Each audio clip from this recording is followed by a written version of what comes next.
Okay, let's talk about a drug that millions, and I mean millions, of men have used for something super common, losing their hair. It's usually seen as, a simple pill, an easy fix. But what if I told you that for some people, this simple solution turned into something, well, something life-shattering? So the drug we're talking about is finasteride. You've probably heard of it as Propecia. It's like the go-to treatment for male pattern baldness. And the way it works is pretty clever, actually. It basically blocks this enzyme, 5-alpha reductase, which then tanks your levels of a hormone called DHT. That's the main culprit behind hair loss. And for years, man, this was seen as a miracle drug. It gave so many guys a real chance to fight back against a receding hairline. But what happens when that solution becomes the problem? That's what we're here to talk about. For a small but very real group of users, stopping the drug doesn't mean the side effects stop. In fact, for them, it's just the beginning. It kicks off this whole cascade of persistent sexual, physical, and even neurological problems. And this is what's now being called Post-Finasteride Syndrome, or PFS for short. All right, so here's how we're going to break this down. We'll start with how a common drug could turn into a nightmare. Then we'll really get into the patient experience, what people are actually going through. We'll look at the search for biological clues, and then we'll flip the coin and look at a potential psychiatric explanation. Finally, we'll see how the medical community is split right down the middle and end on that big unanswered question. Okay, Section 1, a common drug, a nightmare. So what exactly is post-finasteride syndrome? Well, the first whispers of this started popping up in online patient forums, like almost 2 decades ago now. People were describing this whole host of symptoms that just didn't go away. And sometimes they actually got worse after they quit the drug. Wild, right? So here's the official take. PFS is considered a multisystemic illness. That means it's not just one thing. It hits you with persistent sexual, neurological, and physical side effects. And get this, the symptoms can show up either while you're on the drug or even months after you stop. And they just stick around. For the people who have this, there's no known cure, no effective treatment. It's a tough spot to be in. All right, to really get a handle on just how serious this whole debate is, we have to listen. We need to hear from the patients themselves and from their families, the people who are living with PFS every single day. Now take a look at this list. What's absolutely striking is just how wide-ranging these symptoms are. This is not just about sexual problems, not by a long shot. You got neurological stuff like brain fog, that feeling of cognitive impairment, anxiety, and anhedonia, which is the inability to feel pleasure. We'll come back to that one. Then there are physical symptoms, muscle wasting, dry skin, tinnitus. It's a condition that can literally affect your entire body and mind. And the impact, wow, the impact on people's lives is just profound.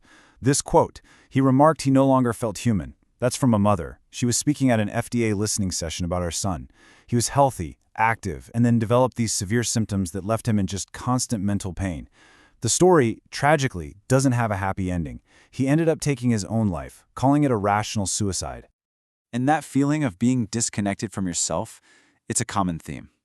Another patient called it a mental death. He explained how he couldn't feel a single emotion, not even at the funeral of someone he loved. Can you imagine? That just shows you the insane psychological toll this takes, completely severing people from their own emotional world. And in that same FDA session, someone asked a really important question. Which symptom is the absolute worst, the most damaging? And for the patients who answered, the response was unanimous: anhedonia, that inability to feel pleasure. They said it just completely subtracts from what it means to be human, and it made them question whether life was even worth living anymore. So you hear these stories, right? And they are just gut-wrenching. But the big question is, are these deeply felt, life-altering experiences just, subjective reports, or is there actual, measurable, biological evidence to back them up? Let's dig into what the research has found so far. So the scientific hunt for a cause is really focusing on a few key areas. Think of it like a police investigation. Scientists are looking at gene expression, like does the drug permanently change how your genes are expressed?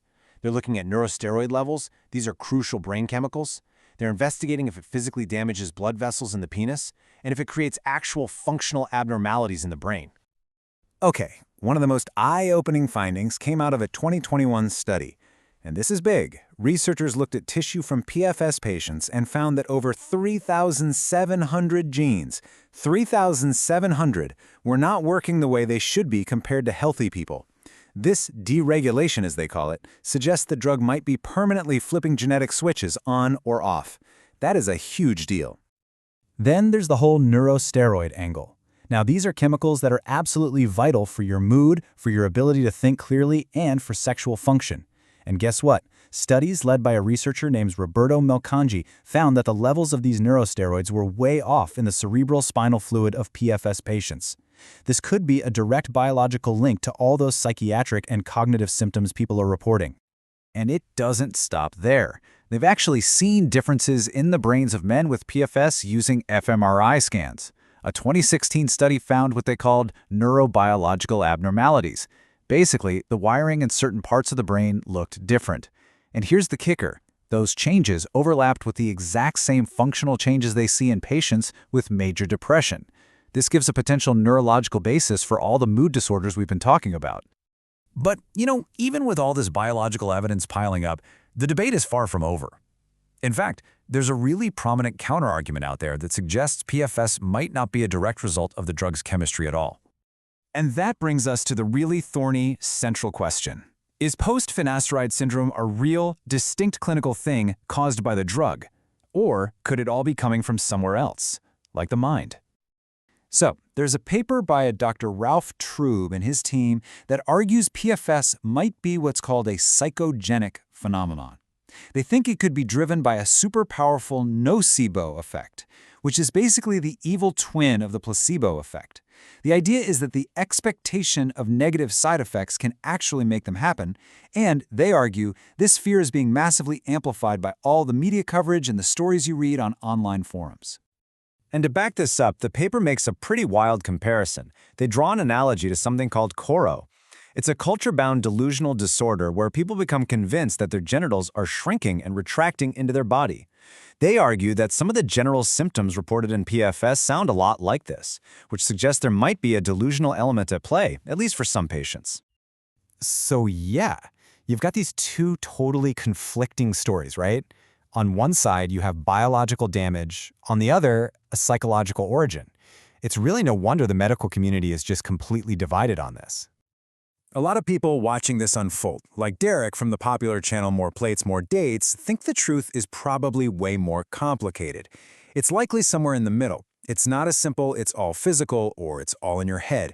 The reality seems to be that some guys take it and are totally fine. A small group notices some issues, and then an even smaller, unlucky minority gets hit with these absolutely devastating, life-altering effects.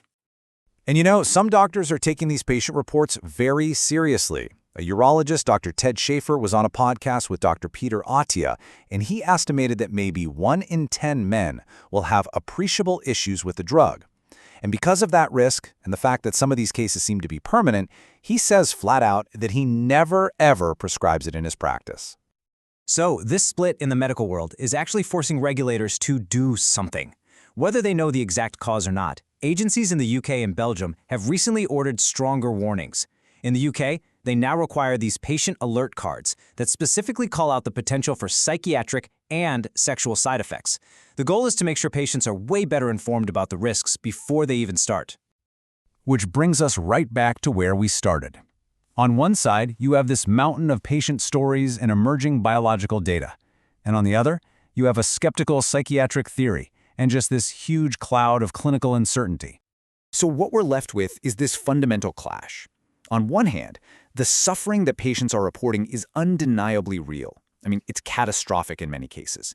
But on the other hand, a clear, universally agreed upon scientific reason for why this is happening is still just out of reach. And that leaves us with a really tough question, doesn't it?